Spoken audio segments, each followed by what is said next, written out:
In this episode, we speak with Palmetto's founder and CEO, Christopher Kemper. Palmetto offers a clean energy operating platform, which makes it easier and more affordable for homeowners to source their energy from renewables like solar power. Chris sees Palmetto as the ultimate platform to make the most significant impact on mitigating climate change, and he is constantly seeking ways to compound their impact for the betterment of the environment, people, and consumers.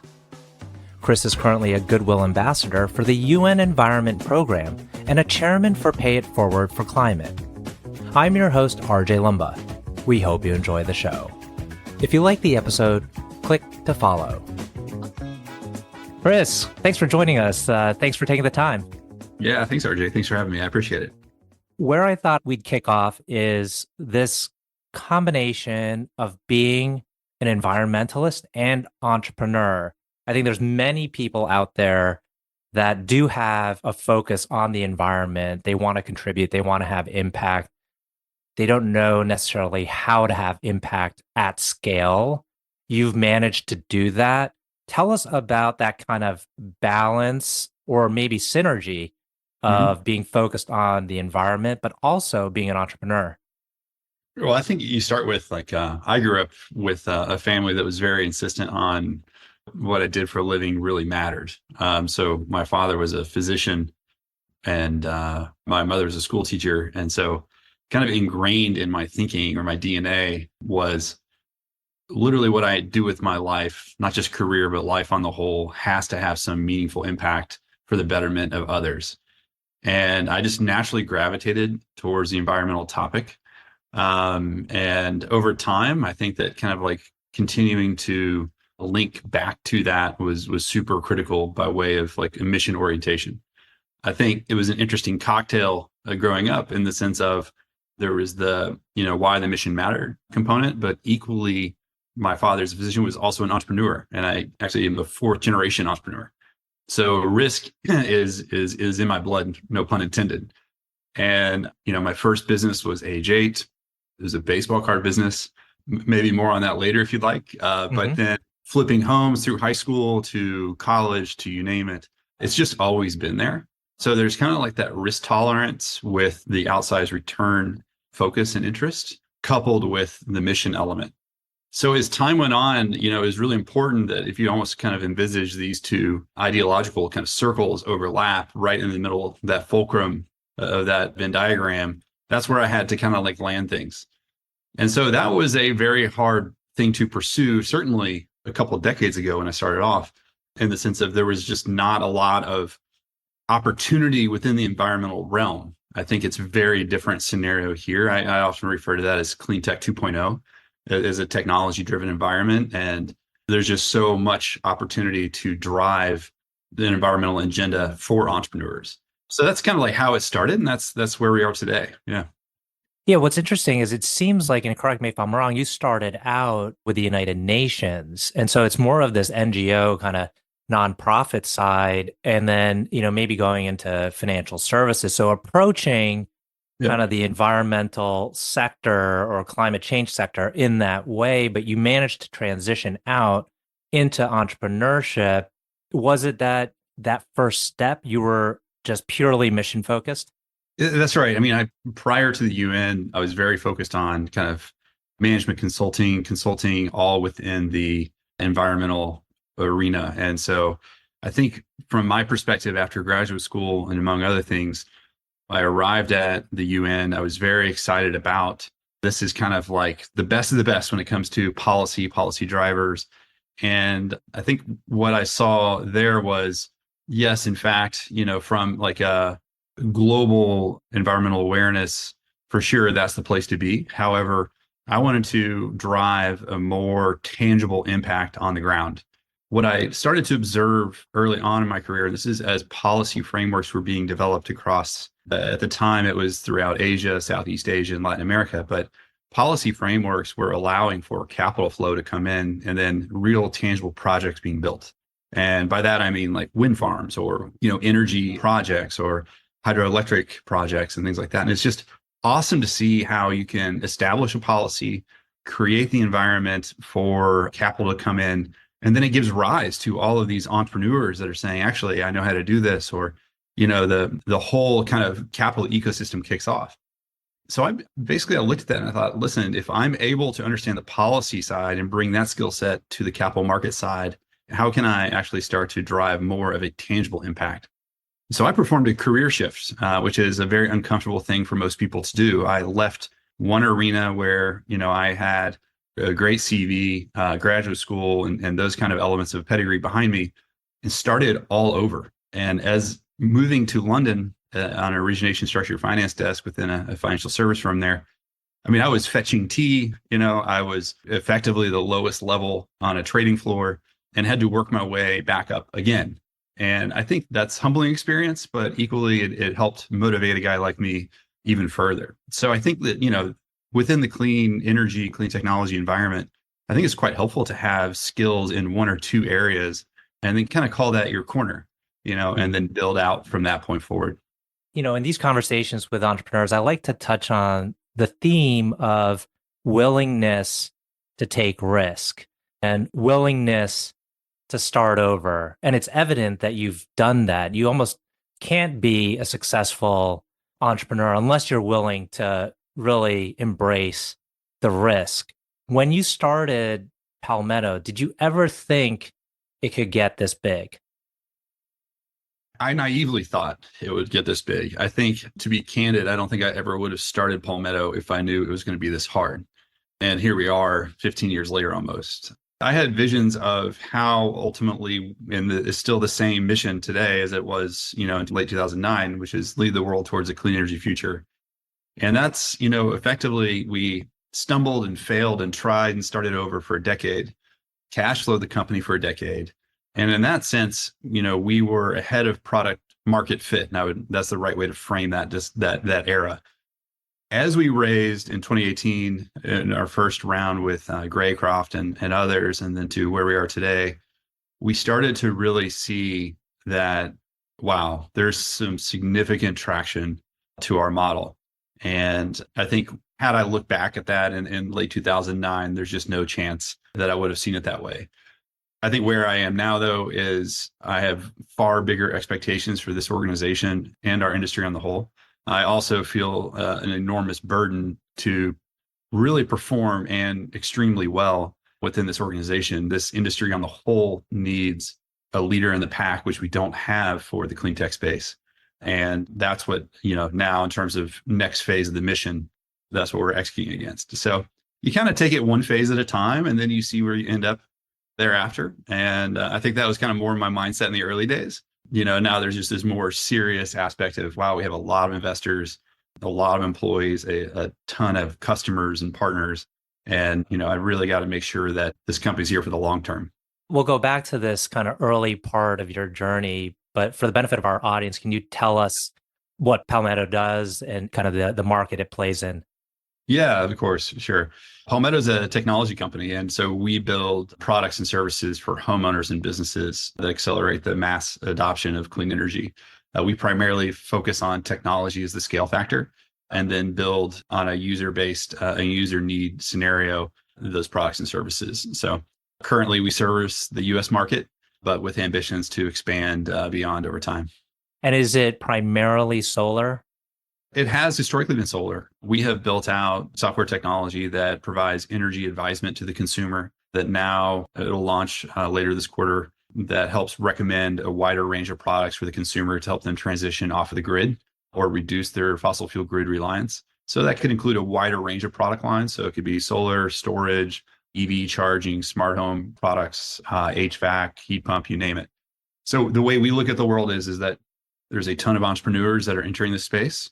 Certainly after some landmark policy that was executed in Q4 of 2022, Inflation Reduction Act. And we're looking at our platform as a method to help all of those organizations come to market. And then we deliver a best-in-class experience to the end consumer. So we really see it ultimately as a whole home electrification model. Okay, excellent. Back to something you said earlier about you were early to product market fit. There was a lot happening. There has been a lot happening in the whole clean tech space. When you're early to find that fit, presumably you can start scaling. fairly quickly. Is that what happened? No, that is not what happened. The stories I could tell. I mean, I could fill volumes, almost an encyclopedia worth of stories on this front. I think the early days, we were just too early. In 2009, if you think about it, like the first, we were trying to explain, like our pitch decks to friends and family, we were trying to explain climate change. And I recall our presentations, we were, what is this, a hoax? That's where people were. Like we forget today that climate change is here. We see it. We like, no matter kind of your stance on any realm or any platform, there's some acknowledgement that, okay, like this is happening to us and we need to do something. But in those days, it was, this is mythical. Mm-hmm. Talk about objection handling. That was problem one. Never mind a consumer or a client. We couldn't really convince investors in our company. Hence, we cash flowed it for a decade. The second thing was really around once we could get to a point in time where we could, help start to build projects. And we did that by establishing what's called special purpose vehicles. And we would raise capital, finance, a one-off project one by one until there was kind of an amalgamation of those. But the cost of capital was extremely high. And in those days, clean technology was not the phrase. I think it was just renewables on the whole.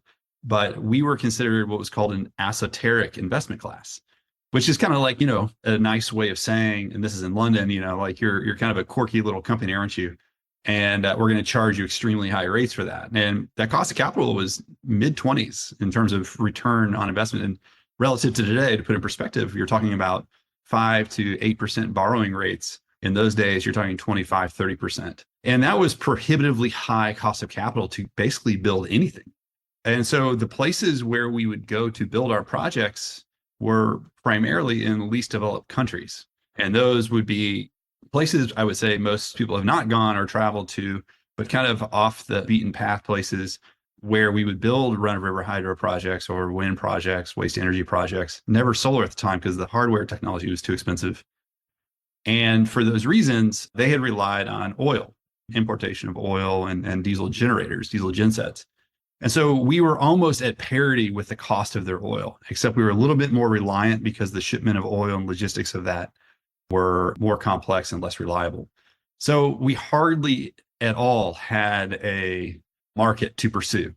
But it was just kind of the dogged tenacity and just almost the inability to admit defeat that we just kept going and going. And then over time, investors saw, oh, okay, so there are returns here. The cost of capital does come down. Other big players had entered the space, shown that it worked. Later, they'd come to bust out of the markets, things like that, meaning go bankrupt.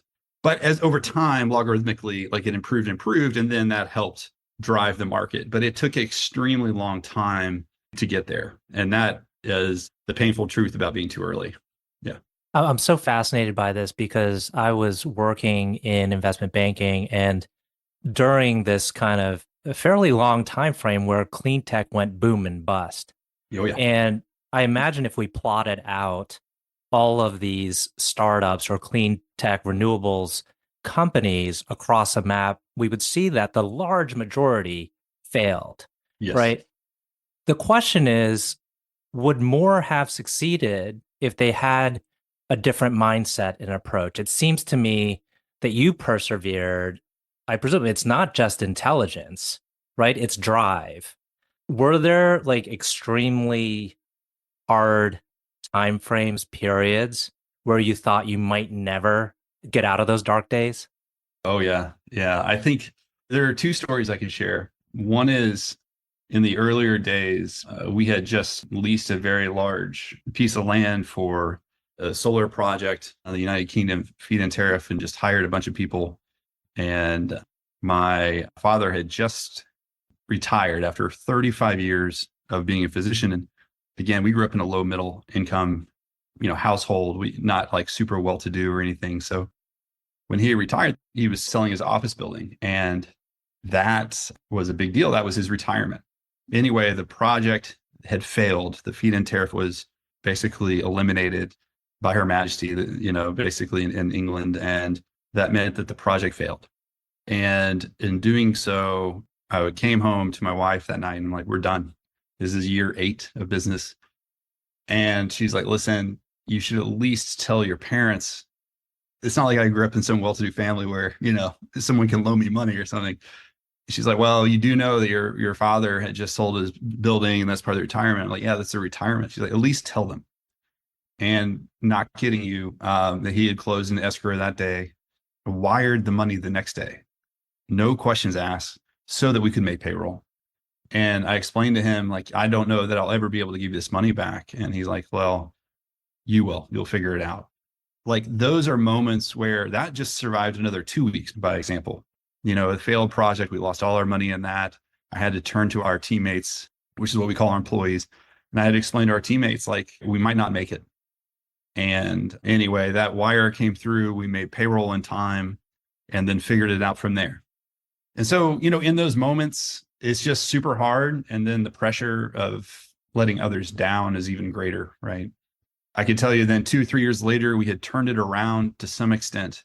And I had hardly, again, enough money to make payroll. You kind of get the sense of the early days.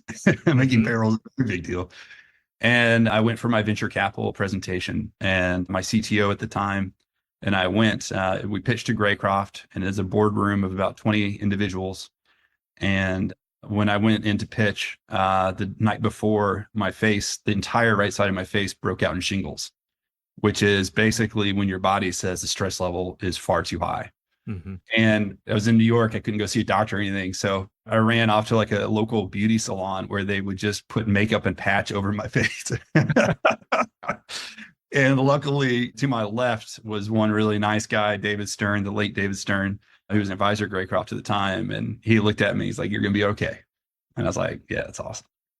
And it's just like, that life is filled with those stories for entrepreneurs that don't have the luxury of raising millions of dollars day one. And I think the world's more full of those people than it is, the others that we hear about too often from the venture side. And I would just encourage entrepreneurs, just like lean into it. The saying is, where there's a will, there's a way. And, people will jump in and help out. Mm-hmm. Oftentimes people look back at the most challenging moments of their life and they appreciate it. They view those moments as some of the best moments because it really tested them and gave them a sense of satisfaction once they got to the other side. I've had other entrepreneurs that I've talked to said, it really took a toll on me. And I'm not sure if I would advise others to go through the entrepreneurship journey. What would you say to that? I think to those who have said the latter, perhaps it depends, like your particular road, maybe the passion of which you've approached your business or, the mission behind it. And everyone has their own circumstances, right? You have to really contemplate that. There's a lot to it. It's a very complicated situation for most folks. To me, it was very simple. This is what I care about. This is what I'm here to do. Still, I try to keep it as simple as that. And I think you don't realize how strong you are truly until you're challenged. And that remains true today. There are challenges in life and challenges in business, but you just develop that self-confidence. And then eventually that translates to a stronger leader. And I think it just requires kind of like those lessons and also you learning about yourself and your own individual strength. I don't want to pretend as though I have the rule book for everyone, but I can tell you it comes down to two things for me. One is the mission has to matter. And then you just stay rooted in the values of your passion. Mm-hmm. If someone gave you the choice of being immediately CEO of a multi-billion-dollar environmental tech company, or to go through the process that you've gone through up to where you are today, which would you choose? Oh, the latter. I think that being a CEO is a high burden job. It is not something that I would wish on my worst of enemies. The thing I'm proud of is being a founder and frankly, the team that I've built that leads the company. So I think the CEOs, we're obviously figureheads. We're ultimately responsible for everything, but it is not something that I would just jump into a 20, $30 billion company and just say, I want to go lead that. I feel very confident in being a CEO in Palmetto, knowing all the ins and outs and the crooks and crannies of the business, knowing the people that I've handpicked to help lead it, driving the culture based in values and principles. And that's a very different thing. And I love it. I love this company, but I wouldn't want to jump into that CEO job anywhere else, frankly. Mm-hmm. Mm-hmm. We're coming up on time. I've got two kind of final questions, but before we hit those, can you tell us about the best insight you've received from another founder? There's a lot of insights from other founders. I'd have to kind of lean on the founders. Interestingly, maybe not a direction you think I was going to go with it, but I have a lot of founder friends who've exited and they have sold off their companies at a series A, B, C. I've had founder friends who've 4 or 5 who've listed companies. And, when they're on the other side of the quote unquote rainbow, which was kind of where a lot of people think you're trying to go in terms of financial benefits, the point is kind of like you missed all the good days by trying to focus on that. And so it's just more about, I think find happiness in the journey, not at the end of it. And so I try to think about that a lot. So whether it's the exit and they're on the other side and now they're looking for their next role and their next opportunity, and they're like, oh man, I wish I had actually just kind of like calmed down and really appreciated it. And I just try to think about that a lot, and it's something to very easily forget. Yeah, I love that. The reward is in the journey. Yeah, it's important to remember that. Okay, last part of the interview here. Can you tell us about a person who has had a big impact on you? Yeah, I think for me, it's most certainly my father, right? When I grew up, he had really instilled the values around doing something that mattered, that helped other people.